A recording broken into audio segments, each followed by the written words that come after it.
ព្រោះជាយុវវ័យនឹងហើយទើបឈឺចាប់ពិបាកចិត្តកណ្ដោយកណ្ដែងរារែងអបសក់ឯកាឈឺចាប់ជាយុវវ័យម្នាក់គឺបែបហ្នឹងនិពន្ធដោយគីមរ៉ាន់ដូប្រែសម្រួលដោយប្រាជ្ញវិជ័យលក់ដាច់ជាង2 លានក្បាលក្នុងប្រទេសជប៉ុនជូនចំពោះយុវជនប្រឈមនឹងអនាគតតែម្នាក់ឯង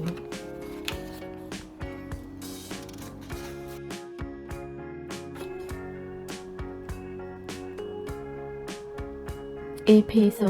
01នាឡិកាជីវិតពេលវេលាកន្លងផុតទៅឆាប់រហ័សខ្លាំងណាស់មួយប្រពេចភ្នែកពាក្យនាំមុខកុមារក៏បដូរទៅជាលោកបាត់ទៅហើយថ្ងៃស្អែកនិងថ្ងៃខាងស្អែកដើរចូលមកស្ងាត់មិនយូរប៉ុន្មានអាយុរបស់យើងក៏ចូលដល់ខ្ទង់30ទៅហើយមុនចូលដល់អាយុនេះប្រសិនបើជីវិតប្រះចាកការប្រឹងប្រែងរៀបគម្រោងឬមិនអាចធ្វើឲ្យក្តីស្រមៃណាមួយខ្លះជាការពិតបាន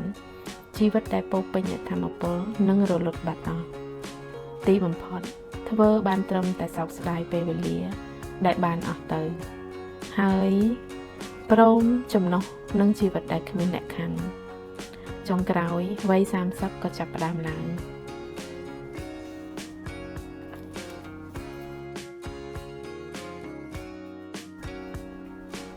ជីវិតនិស្សិតមហាវិទ្យាល័យកន្លងផុតទៅយ៉ាងឆាប់រហ័សគ្រប់គ្នាត្រូវសន្សំក្រេឌីតលើមុខជំនាញ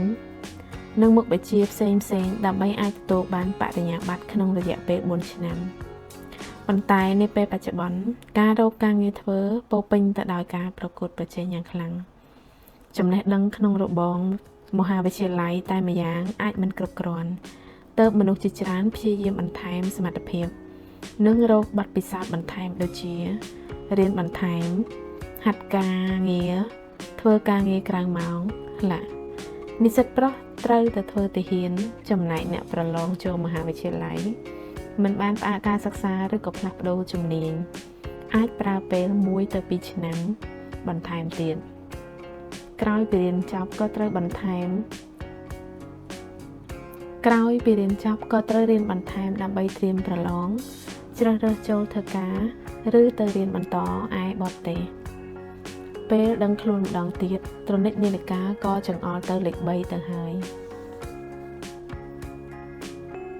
ការរកការងារពោរពេញទៅដោយការប្រកួតប្រជែងយ៉ាងនេះចំណេះដឹងក្នុងរបងមហាវិទ្យាល័យតែម្យ៉ាងអាចមិនគ្រប់គ្រាន់នោះទេទោះបីជាយុវជនមិនមែនជាមនុស្សដែលកំពុងប្រឈមនឹងវ័យ30តែភាគច្រើននាំគ្នាភ័យខ្លាចចំពោះភាពឆាប់រហ័សរបស់ពេលវេលានិស្សិតឆ្នាំទី2ខ្វល់ខ្វាយពីការសិក្សារហូតភ្លេចភាពសប្បាយរីករាយក្នុងរបងមហាវិទ្យាល័យឆ្នាំដំបូងអស់ឬនិស្សិតឆ្នាំទី3ដែលគិតតែពីជីវិតក្រោយពេលរៀនចប់ធ្វើឲ្យកើតនូវការព្រួយបារម្ភជាពិសេសបណ្ឌិតទើបចាប់ថ្មីដែលកំពុងគ្មានការងារធ្វើមួយថ្ងៃរបស់ពួកគេកន្លងផុតទៅដោយក្តីអន្ទះអន្ទែងព្រួយបារម្ភនិងរាថយប្រសិនបើពិចារណាឲ្យបានច្បាស់នឹងឃើញថាក្តីប្រាថ្នារបស់ពួកគេសុទ្ធតែជារឿងដែលមិនប្រកបប្រជាមិនថាជាការចង់សម្រេចជោគជ័យឆាប់រហ័សចង់បានការងារល្អមុនអ្នកដទៃហើយក៏មិនទៀងដែរអ្នកដែលកំពុងអានសៀវភៅនេះក៏អាចនឹងព្រួយបារម្ភតិចថាអាយុប៉ុណ្ណឹងហើយនៅតែមិនទាន់មានរឿងណាមួយជាដុំក្រភួននៅឡើយ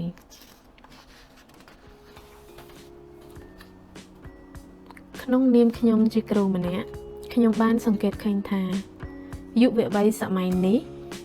រីកចម្រើនធំធាត់ណាស់ប្រសិនបើប្រៀបធៀបយុវវ័យសម័យខ្ញុំជាមួយគ្នានេះ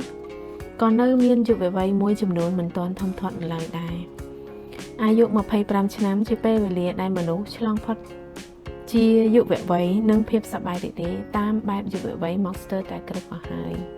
ជាពេលវេលាដែលជីវិតត្រូវត្រៀមលក្ខណៈចូលទៅកាន់ភាពជាផ្នែកមួយរបស់សង្គមយ៉ាងពិតប្រាកដហើយគួរតែត្រូវនឹងពេលវេលាចេញពីផ្ទះទៅធ្វើការស្វែងរករឿងល្អៗដាក់ខ្លួនដែរ កាលពីពេលថ្មីៗនេះមហាវិទ្យាល័យរបស់ខ្ញុំ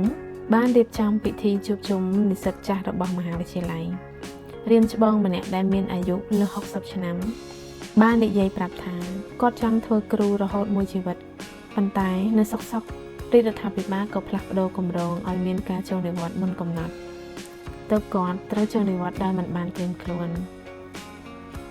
ពេលដំបូងគាត់មានអារម្មណ៍ថាស្អប់ពេលវេលាទំនេរខ្លាំងណាស់តែពេលនេះបែរជាមានអារម្មណ៍ថាអរគុណចំពោះពេលវេលានេះខ្លាំងបំផុត